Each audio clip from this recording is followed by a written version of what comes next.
We just bought a 2011 Toyota Highlander. This is the base model. It's a 6-cylinder, 4-wheel drive. And according to the dealer maintenance records, it has never had a transmission fluid change or had the front transfer case or the rear differential fluid changed. They said they looked at the fluids and they all looked okay, except they did mention the transmission fluid, instead of being a real bright pink red, that it was a little bit dark. The owner's manual doesn't call for a change of these fluids unless you're doing extreme driving or a lot of towing.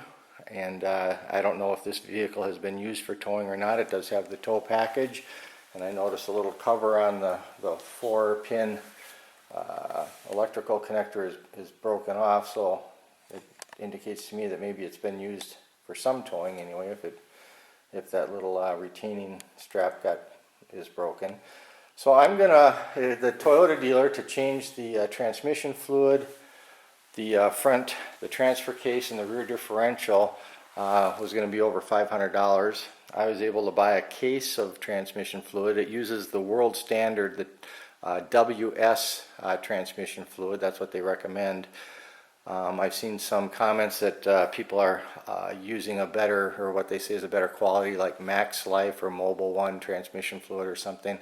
My only hesitation of doing that is that when you drain it, you only get about half of the fluid out each time you drain it. So you'd be mixing, if you switch fluids, you're going to be mixing different fluids together. So I'm going to stay with the WS. I ordered a case online. I got a case of 12 for $99, and that included shipping. So that was a little bit more reasonable than I was able to get through my Toyota dealer. And then the fluid in the front, the transfer case, it doesn't have a front differential. That's built right into the transmission apparently, but it has a transfer case and it also has a rear differential, which are two different things, but they use the exact same oil in them. And what the owner's manual calls for is an API GL-5 oil, API GL-5. Now that does drain, for the most part. You can get most of that out, or pretty much all of that out when you drain it. I am going to be replacing that with, some people recommended to use the Mobile One full synthetic. I couldn't find that at my local store, so I am going with a Valvoline SynPower full synthetic. It's 75W90 gear oil, which is a hypoid gear oil. And if you look on the back, it does say that it is differential API service.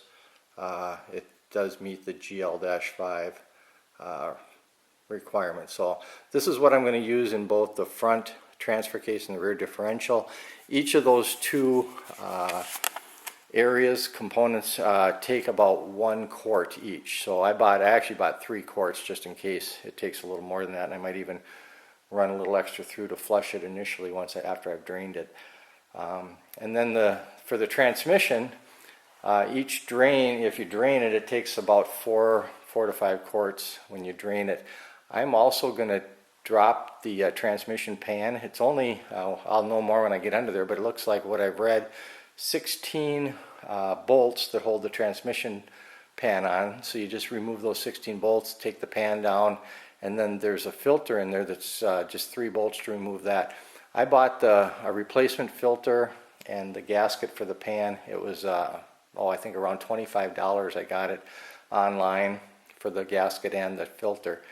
I talked to the mechanic at Toyota yesterday, and he said they don't usually even replace the filters. It's just a metal screen in there, and they just kind of blow it out and rinse it out, sort of with, and then put them back in when they do that. But they typically don't even drop the pans. They just flush out the fluid and replace that. I'm going to drop the pan. There's 2 magnets in the pan. I've seen information online that indicates, and I've seen where they drop the pan, those 2 magnets are just full of metal shavings. So just to be safe, this has 90,000 miles on it. I'm going to drop the pan. It's just a little extra work while I've got it up in the air, and clean off those magnets to make sure everything's as clean as it can possibly be. you need to, they recommend when you pull the plugs on the transmission and the front transfer case and the rear differential, that you replace the washers. For the transfer case and the rear differential, each one has an upper plug and a lower plug, one to drain it and one to fill it, and those require these 12157-10010 crush washers, and there's 4 of them. You need 2 for each, one for the upper and one for the lower. And then the transmission plug, the drain plug, is just an aluminum washer, and I've got one of those. I bought at Toyota also, and that's just a flat washer. It looks like there's no crush component to it. It's just flat aluminum washer, but I'll replace that as long as I got it. I got all 5 of those washers for about $8 at Toyota, so I'll replace those when I get going. To jack up the car, you can use this. And if you look on in the owner's manual, I think it's like page 467. It shows how to position a floor jack.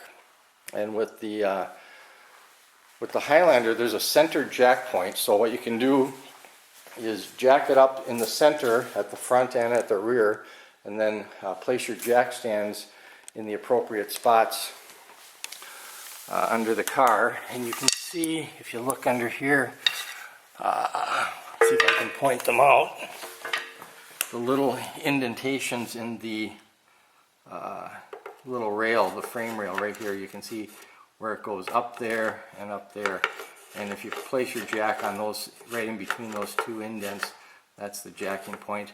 There's one there, and then there's also one just in front of the rear tire also, and that's where the jack stands. I'm going to put it up, jack it up, and then put it up on these jack stands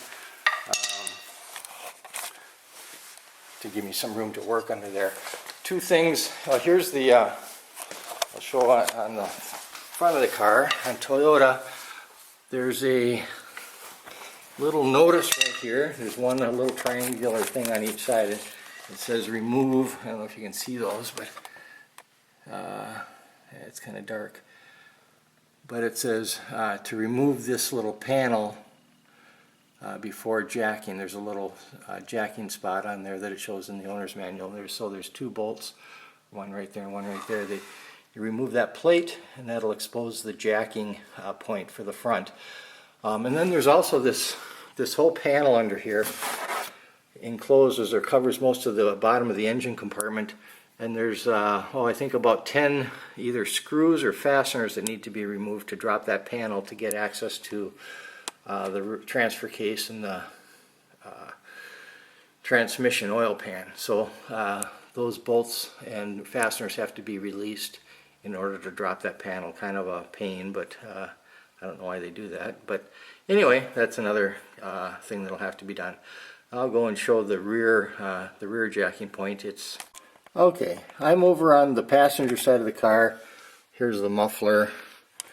And just in front, I don't know if you'll be able to see this very well, but in front of the rear differential, there's 2 kind of bolts, one on each side of the jacking point, 2 bolts, and then there's a flat area right here. I don't know if you can see that, but anyway, it's kind of right between the tires, or just in front of the rear differential, and that's the jacking point for the rear jack. So that just goes, you put the jack under there, get it up, and then again, looking at the rear of the car, here's the rear tire. Here would be the spot. You can see the 2 indents here in the little rail that runs along the bottom of the car, and that's where you would position your floor jacks after you've jacked it up in the air. So I'm going to get going on some of that. I'm still waiting on my transmission filter and gasket to arrive, along with the transmission fluid. So today I'm just going to probably try and do the front transfer case and get that taken care of. Okay, there's the front plate that covers the jacking point, and there's the 2. They're 2 10mm bolts. And after you remove those 2 bolts at the front of the plate, this little tab here, it slides under the panel that's under there. It slides under there, and that holds the back of that panel in place. So once that was removed, then I was able to see the jacking point right there, right where the panel is. There's a little flat metal piece.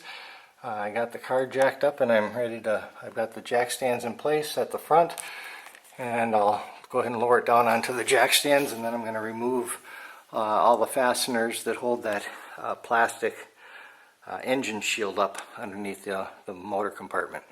Okay, here's the underside, the engine cover panel, and what it is, there's, let's try and point with this, there's two 10mm bolts in the front, and then in the rear there's two 10mm bolts on each side of the center, and these ones are a little shorter here.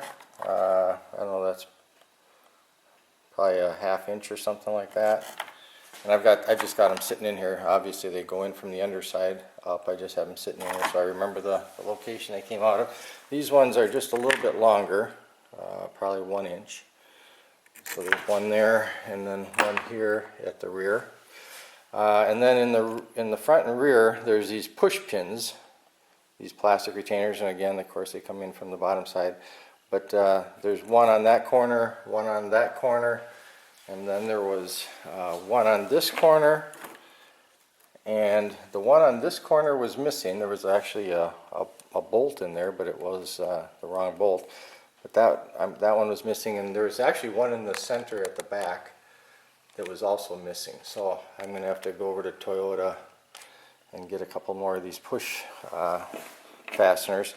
And to get those out, you just take a small screwdriver, pry up the head. It'll be, it'll be flush to the thing when you first see it like that. You just gotta pry the head up a little bit with a small screwdriver, then maybe take a bigger screwdriver and pry it up a little bit further, and then those just pull right out of the hole.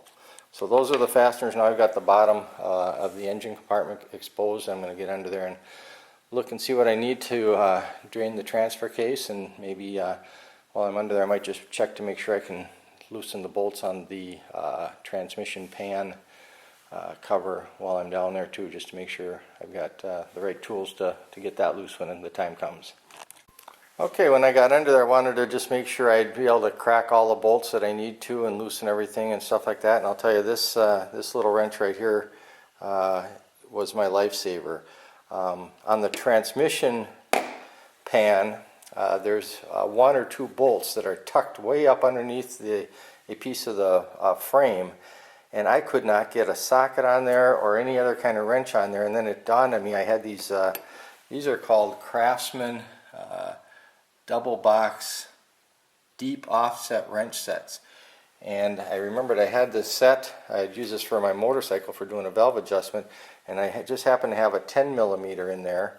And if I hadn't had this, I don't know what I was going to do. And I'll try and get under the car and show you where that bolt is on the transmission pan. But without this wrench, I don't think I would have been able to get to that bolt. And then on the front, the transfer case, it's a 24mm bolt at the top, at the fill, and at the bottom at the drain. And I don't have a 24mm wrench, and I had read that a 15/16 socket could work also. And the socket will only work on the top, on the fill bolt. There's not enough room on the bottom to get a socket in there. And I didn't have a 24mm open end wrench either, so I used a crescent wrench. I don't like using those just because of I don't want to strip out the end of the nut or the bolt, but it was loose enough that I was able to get it with the crescent wrench. So I was able to just nudge those, so I know I'll be able to to get them off and so forth. And I'll try and climb under there and see if I can show you the transfer case, the fill and the drain, and then a little bit on the transmission drain pan also. Okay, just to give you a perspective, here's the front of the car as we go under it. Here's the jacking point right there. You can see the muffler off to the side. Okay, so over a little bit more on the driver's side, here's that transmission pan. Here's the drain bolt, and I'm going to have to actually get this calls for a 10mm hex wrench or hex bit to fit that drain bolt, and I don't have one of those. I'm going to have to get one unless one of my socket or my big hex piece things has enough leverage. Otherwise I'll have to buy one I can put on a socket. But anyway, this is the transmission pan. So after I drain it, I'm going to pull this down, clean off the magnets, and replace the filter that's up under there. But what it is there's, I think there was 16 of these little 10 millimeter bolts all the way around the pan. And they're all pretty accessible until you get right up in here behind the frame. I don't know if you'll be able to see it, but there's a couple of bolts tucked right up. Let me see if I can get a light on there. You might be able to see them. They're up under the frame, and there wasn't enough clearance to get a socket in there, especially that one closer to the corner, and then the second one. There wasn't enough clearance to get a socket. I tried to use a universal on a 1/4 inch socket to get under there, and I still couldn't. And that's where that offset wrench came in handy, because otherwise I don't think I would have been able to get to those. So those are the bolts that hold that on. And then going further back, the transfer case, so that's the transmission. All this, you know, here is transmission, parts of the transmission and so forth through here.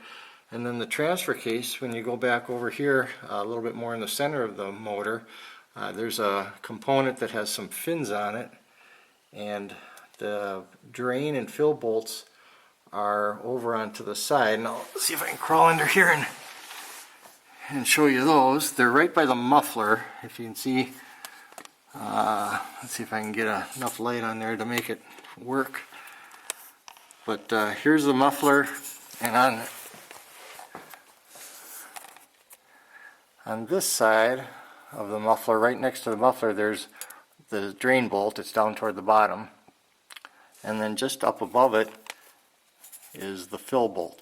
And for the fill bolt, I could get that 15/16 socket on there and able to turn that, because there wouldn't have been enough room to get a wrench up in there.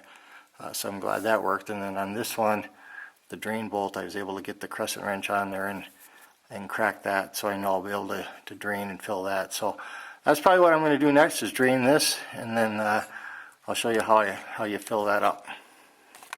Okay, I pulled the transfer case. I took out the fill plug first. Make sure you can get the fill plug out before you take and drain it, because if you can't get that fill plug out and you drain it, you're really in a tough spot. So I took out the fill plug first, and that was nice and clean. And I reached in there. I've got this jacked up at an angle to the rear, and it drains to the rear, the transfer case, and nothing came out of the fill plug, which concerned me a little bit. I tried to stick my finger in there to see if I could feel any oil in there, and I really couldn't, but I couldn't get my finger in very far either. But at an angle like that, I would have thought that something would have drained out of the fill plug. So make sure when I refill it that it's filled all the way to the top of it. And there's the fill plug, and that, like I say, that was clean. And then this is the drain plug, and the drain plug has a little magnet on it to collect any metal shavings. And I started to wipe it off, and then I stopped, and I thought, maybe I'll videotape this just to show. The oil actually looked pretty good. It looked clean. Seemed to have a lot of body left to it. But there is some black stuff on here, and let's see if we can show it, what the shavings are like. It's just kind of a gooey stuff, but that's I don't know, it's just goo and metal shavings maybe that are in there. So it didn't look to be terribly bad, but we'll get her changed, and I'll clean this up before I put it back in.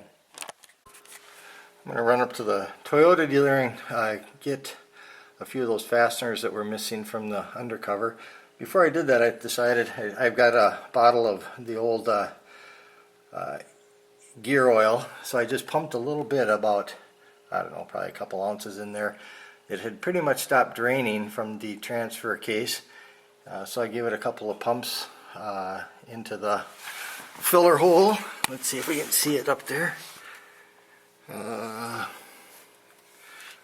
to get a good angle, but anyway, there's the filler hole. And anyway, so now it's draining, and I'll let that drain while I run to get some more fasteners. And when I get back, it should be ready to close her up and fill it up with the synthetic gear oil. Alright, I went and picked up a couple new fasteners. These little fasteners are $6 something a piece.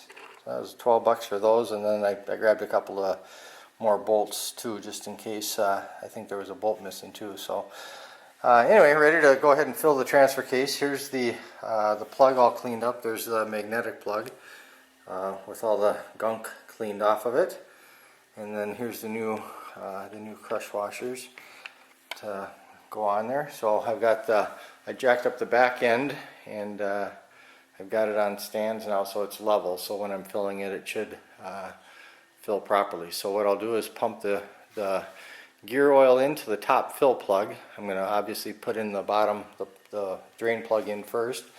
Pump the oil into the top fill plug until it starts to kind of seep out, and then I'll know it's full, level with the plug. Oh, I noticed also on the fill plug, there's a little sticker on the back side of it. It says transfer oil 85W90 GL5, and I'm going to be using 7590. We're in Minnesota, so it gets a little colder here, so I think the 75 will probably work even a little bit better for this climate.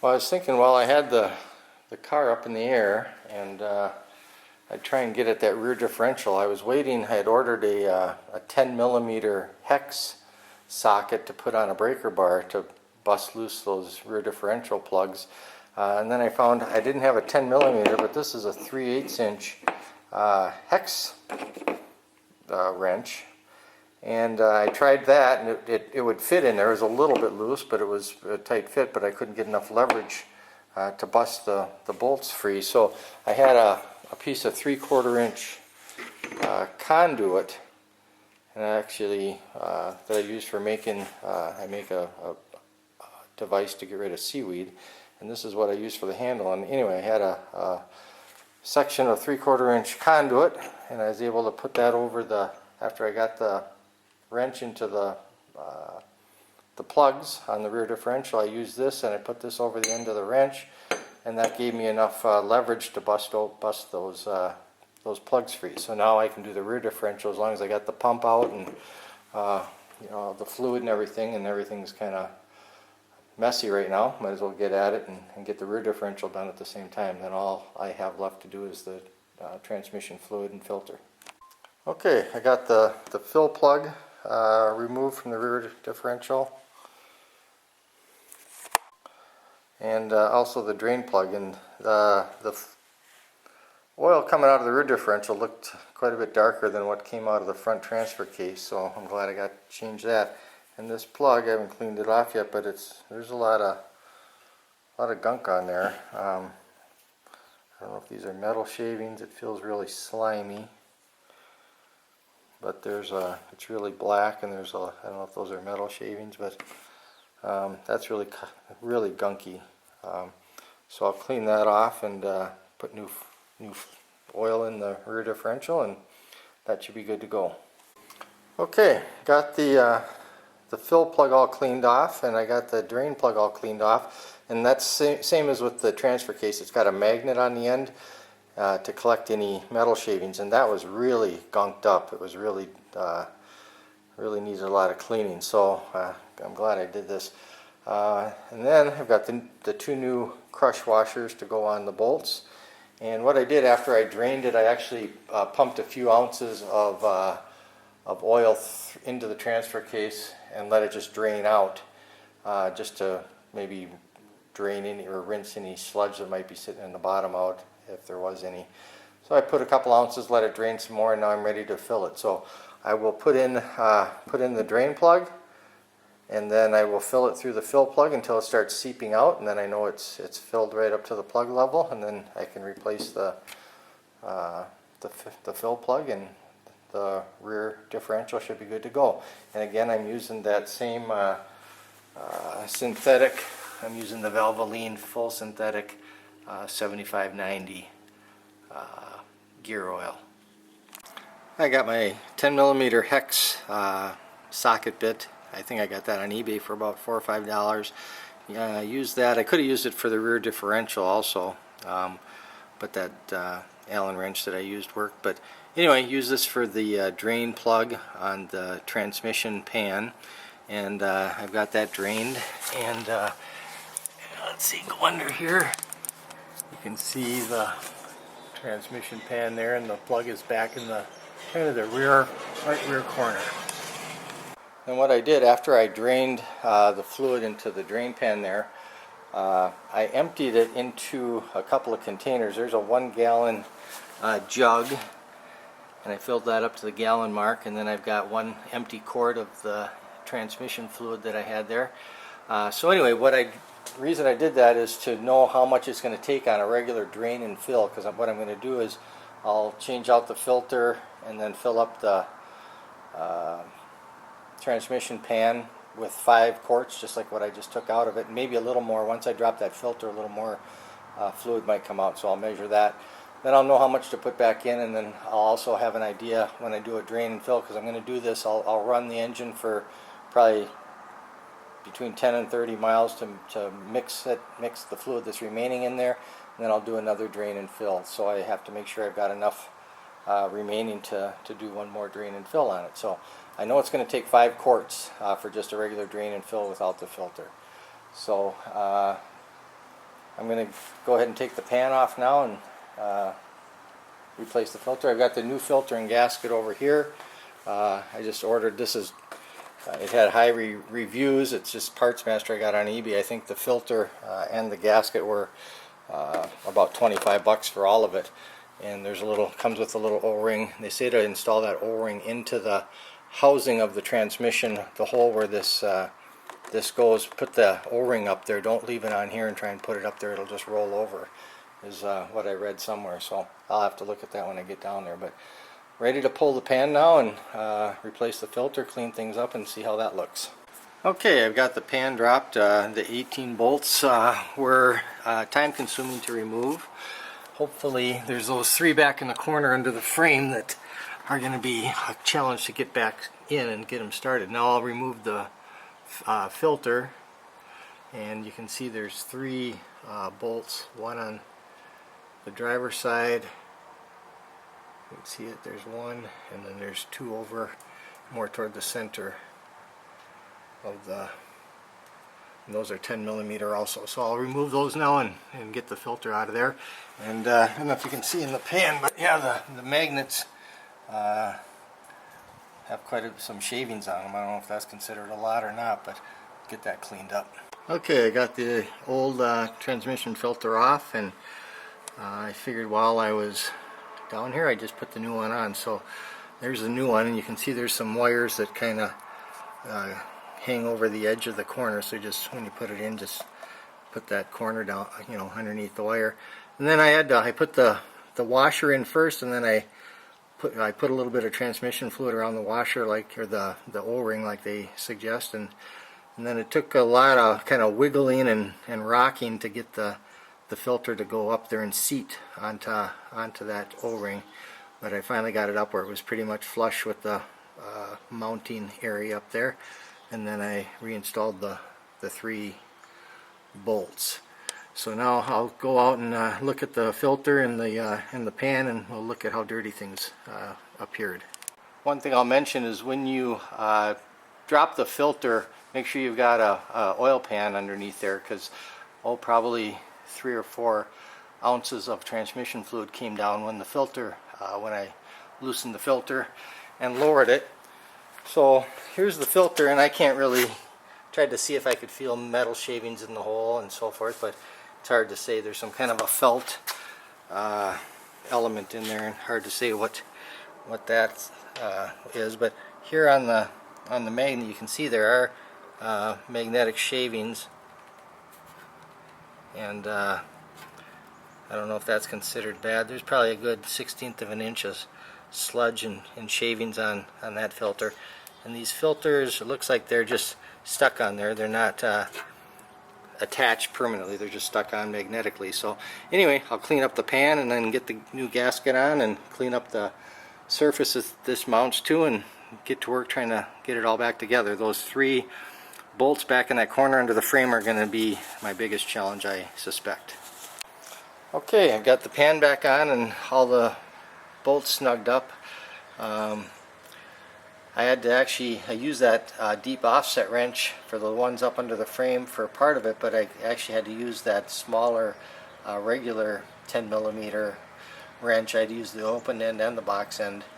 And then somewhere I had read that they put some Loctite on the threads, and when I took out the pan bolts I could see that there was blue Loctite remnants on there, so I did put a little bit of Loctite on each one before I put them back in also. Then I was going to mention to get that gasket, it wouldn't lay flat, and I couldn't to try and keep it in place while I was putting the pan back on. I used a couple of dabs of just multi-purpose grease between the gasket and the pan surface just to hold the gasket in place. I put them on the four corners, and that worked pretty good. I got it up there in place, and then I was able to get the bolts started. But yeah, those bolts back under the frame were really difficult to get started. It takes a lot of time and patience. So I'm going to start filling it back up with the fluid now. I've got a little funnel in there ready to go, and I'll start putting the fluid in, and hopefully nothing leaks. Okay, I just finished replacing the fluids that I took out. After I dropped the transmission filter, there was more fluid. Like I said, it turned out after I filled up the 1 gallon jug and a quart, so there was 5 quarts I took out, and then after I dropped the filter, I filled this container up with what was left, and it looks like about 27 ounces, 26, 27 ounces. So just about 6 quarts with the filter. And I know it took 5 quarts just doing the drain and flush. So what I'm going to do now, I'll drive the car, probably somewhere around 20 miles, and then I'm going to drain it, just do the drain, take off the drain plug, drain it out, and that should be about 5 quarts. And I'll refill it, and then use that remaining quart that I have to just adjust the levels and make sure everything is where it should be. So I'm going to leave the under cover for the engine compartment off, since I'm just going to be draining it. I don't want to have to put this on and take it off again, so I'll leave that off for now. And then that aluminum washer for the drain plug, for the transmission drain plug, I'm not going to put, I used the old washer for right now. I'll use this one when I do the final drain and fill after I drive it 20 or so miles. So that was all done. It was a little bit of work, but it saved, it probably cost me, a case of the transmission fluid was about $100 with the shipping on eBay, and then the filter and the gasket was about another 25 bucks, and I had to buy a few tools, but all in all probably less than $150, and the dealer wanted just shy of $600 to do it, so saved a few dollars by doing that. Hope this helps somebody else, and if you like the video, please follow me on YouTube. Thank you.